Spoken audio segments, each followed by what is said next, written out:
ABC ಪ್ರಕಾರ C ಗ್ರೇಡಿಗೆ ಹಾಕಿ ಅವರೊಂದು ಅರ್ಚಕರಿಗೆ notice ಕೊಟ್ಟಿದ್ದಾರೆ. 2013ನೇ ಇಸ್ವಿಯಿಂದ 2022ನೇ ಇಸ್ವಿಯವರೆಗೆ ನಿಮಗೆ ಕೊಟ್ಟಿರುವ 3,000 ರೂಪಾಯಿ ಸಂಬಳ ವಾಪಸ್ ತಂದು ಕಟ್ಟೋದು. 4,70,000 ಅಂತ ವಾಪಸ್ ಕಟ್ಟಿ ಅಂತ ಹೇಳ್ತೀವಿ. ಆಮೇಲೆ ತಸ್ತಿಕಾಗಲಿ ಸಂಬಳ ಅಂತಾಗಲಿ ದೇವಸ್ಥಾನಕ್ಕೆ ಏನೂ ಇಲ್ಲ ಅಂದರೆ ದೇವಸ್ಥಾನ ಬೇನಾಮಿ ಆಗ್ಬಿಡುತ್ತೆ. ಅದರಿಂದ ಸಿ ಗ್ರೇಡಿಗೆ ಏನು ಮಾಡಿದ್ದಾರೆ ಅನ್ನೋದನ್ನು ಆ ವಿವರನೂ ಕೂಡ ತಮ್ಮ ಗಮನಕ್ಕೆ ತರ್ತೀನಿ.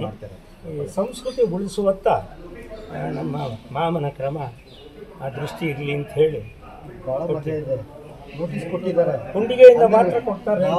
ನಾವು ರಥೋತ್ಸವಕ್ಕೆ ಅಲ್ಲ ಅವ್ರು ಯಾವುದೂ ಮಾಡ ದೇವಸ್ಥಾನಗಳನ್ನು ಸಮಾಜಕ್ಕೆ ಮುಕ್ತ ಮಾಡಿ ಅಷ್ಟೇ. ನಾವು ಮತ್ತು ಯಾವ್ಯಾವುದು ದೇವಸ್ಥಾನಗಳದ್ದೇನು ಹೌದು ಟೆನೆಂಟ್ ಆಕ್ಟ್ ಬರ್ಬೇಕಾದ್ರೆ ಏನು ಮಾತು ಕೊಟ್ಟಿದ್ರಲ್ಲ, ಹೌದು ಟೆನೆಂಟ್ ಆಕ್ಟ್ ನಲ್ಲಿ ಓದೋದಕ್ಕೆ ಜನ ಇದು ನಾವು ಅನುದಾನ ಕೊಡ್ತೀವಿ ಅಂತ ಹೇಳಿ ಅದನ್ನ ಕೊಡ್ಲಿ.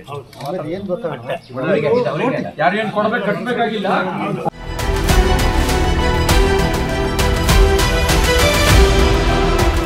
ಡಾಕ್ಟರ್ ಮಾದೇಶ್ 2 ಎಕರೆಯಲ್ಲಿ ಮೀನು ಕೃಷಿ ಮಾಡಿ 12 ಲಕ್ಷ ಲಾಭ ಗಳಿಸ್ತಿದ್ದಾರೆ. ನೀವು ಕೂಡ ಅವರಿಂದ ಕಲಿಬೇಕಾ? ಅವ್ರ ಜೊತೆ ವಿಡಿಯೋ ಕಾಲ್ನಲ್ಲಿ ಮಾತಾಡಬೇಕಾ? ಈಗಲೇ ಫ್ರೀಡಮ್ ಆ್ಯಪ್ ಡೌನ್ಲೋಡ್ ಮಾಡಿ.